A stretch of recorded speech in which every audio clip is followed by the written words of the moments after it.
the work of a forgotten master.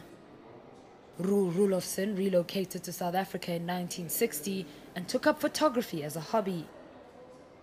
These images that you see on the wall here, all around us here, are actually black and white negatives that were hand-painted with food color dyes, and the images were superimposed on each other to form the final image. This tiny slide is in fact a picture of Hans as a young boy on a bike. The pattern on it is part of a montage of images that Roelofson painstakingly combined and painted with food coloring. The images were made nearly 40 years ago, but they have a modern feel and capture the energy of the construction boom in Joburg at the time. Susan, you have decided to exhibit Roel's work. What made you take on that decision? We felt it was a very interesting project in the way that it was sort of differentiated from traditional photography, or what we may understand as photography.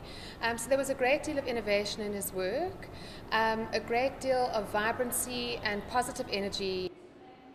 Roelofson is now 85 years old and lives in Cape Town.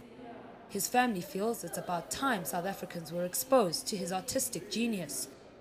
It's so amazing because he did this 40 years ago on those tiny little negatives, which are only a few centimeters big. And the fact that he did it 40 years ago, and basically you can say he kind of invented Photoshop, for me that is the most amazing thing. His work will remain on display in Sandton until the end of the month. Johannesburg.